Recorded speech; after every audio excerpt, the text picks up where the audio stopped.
अंबाला जिले के नारायणगढ़ कस्बे में हुड्डा का सेक्टर 4 बीजेपी जेजेपी के विकास कार्यों की पूरी पोल खोल रहा है। गठबंधन सरकार के 1 वर्ष पूरा होने पर भले ही सत्ताधारी नेता अपनी पीठ थपथपा रहे हैं, लेकिन यहाँ की टूटी सड़कें और बड़े बड़े गड्ढे हुड्डा वासियों को सरकार के विकास का सुख दे रहे हैं। आलम यह है कि 2 साल भी ये सड़कें टिक नहीं पाई और गठबंधन सरकार के विकास की बयार में बह गई। Hooda resident welfare association Narayangarh व वार्ड 2 की पार्षद सुधा शर्मा द्वारा नगर पालिका विभाग, स्टेट ऑफिसर अंबाला व सीएम विंडो में शिकायतें करने के बावजूद समाधान तो दूर आज तक कोई कार्रवाई भी नहीं हो पाई। स्थानीय लोगों का आरोप है कि निर्माण में घटिया सामग्री का इस्तेमाल हुआ, जिसकी शिकायत संबंधित विभागों को कई बार की गई, मगर सब अधिकारी व्यस्त कामों में मस्त हैं। सिर्फ इतना ही नहीं, सड़कों के साथ पीने के पानी की 4 ट्यूबवेलों में से 3 ट्यूबवेल खराब पड़े हैं और स्ट्रीट लाइटें रात के समय खराब रहती हैं,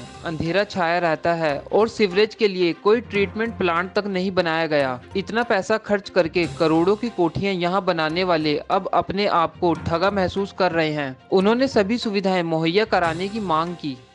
सबसे बड़ी परेशानी हमें सड़कों की आ रही है, जिनको कि बने हुए मात्र अभी 2 से 2.5 साल भी नहीं हुए और वो सारी की सारी टूट गई। और कई बार हमने प्रशासन को भी लिखा और स्टेट ऑफिस अम्बाला को और चीफ मिनिस्टर पंचकुला को भी हमने कई बार लेटर लिखे, लेकिन उस पर भी हमारी कोई सुनवाई नहीं हुई। अभी आज तक कोई उनका कोई नुमाइंदा यहाँ पे उसको देखने नहीं आया, ना ही कोई कार्रवाई हुई। उसके बाद हमने सीएम विंडो पे भी इसकी शिकायत लगाई और उस पर भी हमें कोई मतलब जवाब नहीं मिला। और समझ नहीं आ रही भी सड़कों का ऐसा मटेरियल जैसा लगाया हुआ है जो कि मतलब 2 साल भी नहीं निकाल सका, तो इसको पास कैसे किया गया।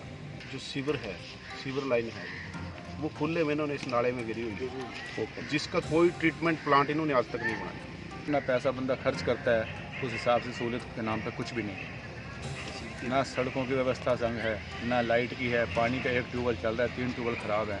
काफ़ी अरसे से कह रखा है, आज तक उस पर कोई सुनवाई नहीं हुई। भी काफ़ी समस्याएं हैं, जैसे पानी की है, ये पार्कों की गंदगी है और मतलब यहाँ पर कई कॉलेज के लड़के पार्कों में बैठते हैं, आवारा घूमते हैं, कोई पुलिस भी कार्रवाई नहीं करती। कोई वार्ड नंबर 2 हुड्डा में जो सड़कें बनाई गई थी वो उसमें घटिया किस्म की सामग्री लगाई गई थी, जिसकी शिकायत मैंने नगर पालिका को भी दी, जेईएमई को भी दी थी, लेकिन मेरी शिकायत को नज़रअंदाज कर दिया गया और उसके ऊपर कोई गौर नहीं की गई, जिससे सड़कों में बड़े बड़े गड्ढे हो गए हैं, उनमें पानी भर गया है।